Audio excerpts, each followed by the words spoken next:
A while back, I made a video titled 10 Things Breath of the Wild did better than Tears of the Kingdom, and I figured I should switch things up because both games are good for different reasons. So today we're talking about 10 things Tears of the Kingdom did better than Breath of the Wild. And yeah, let's just start.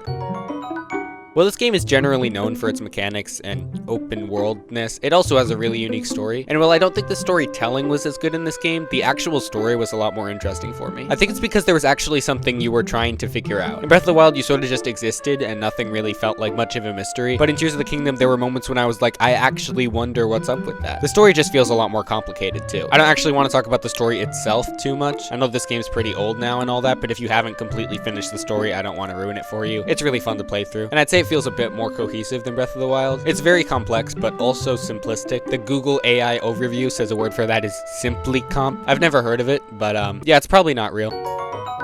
Tears of the Kingdom soundtrack was done better, honestly, because it just had a lot more variety. We have songs like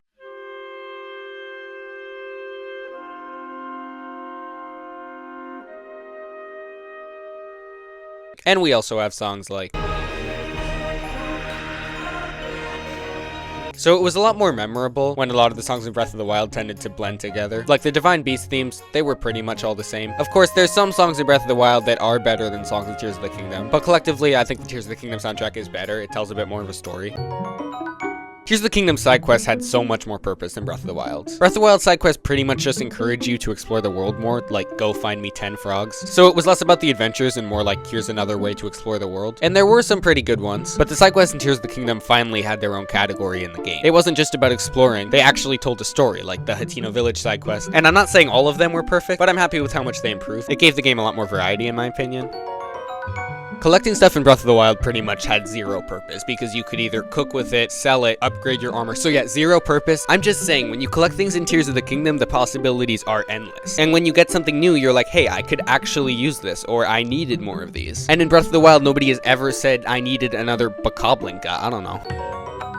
This game is a lot more difficult than Breath of the Wild, and it's awesome. I am really horrible at this game, so I'm not exactly able to show you really cool footage of me taking advantage of the combat system and bringing a massive tank to a camp of enemies. Well, I guess I can try. Tears of the Kingdom's combat system is better, one, because the enemies are generally more unpredictable and difficult to overcome, and two, because of this, the game provides you with all the stuff you need in order to fight them. Almost everything you collect can be used on an enemy. You can fuse weapons and throw items, and of course there's the whole Ultra Hand thing, so you can literally build machines to fight enemies with. Overall, it's more fun. You can use your imagination, and I appreciate how they switched that up. Okay, we're gonna try whatever this is.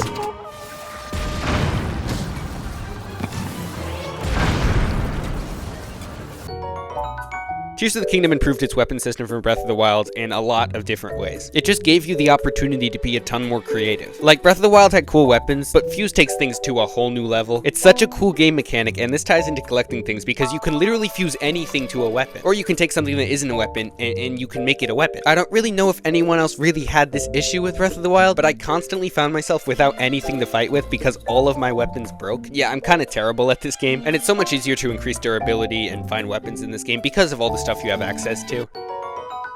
Tears of the Kingdom's dungeons were better than Breath of the Wild's because, you know, they actually existed. I really didn't like the Divine Beast in Breath of the Wild, if I'm being honest. They looked really cool, but they're extremely repetitive. And it was so cool to get some real dungeons in the sequel. They weren't perfect, obviously, but they all had different atmospheres and different mechanics. And the Desert Temple was genuinely really cool. I think about the mirror puzzles in it a lot. Like, it actually felt like a traditional dungeon. Speaking of the dungeons, I feel the same way about the bosses. The blight designs in Breath of the Wild are cool the first time around, and then they get boring. And it sucks when the final boss is just a combination of all the previous blights that you fought. And don't even get me started on whatever Dark Beast scanning was supposed to be. That was basically a cutscene. The bosses in Tears of the Kingdom were actually fun and actually unique. Like, I would die trying to fight one, and then I would strategize how I could attempt to defeat it the next time. They felt more like a puzzle and less like something that would just die if you hit it enough times, which in my opinion is how a Zelda boss should feel. Look, if Corox have to be in these games, they were better in Tears of the Kingdom. They still suck and they're dumb, but you can use Ultra Hand on them and they have friends, so they were better.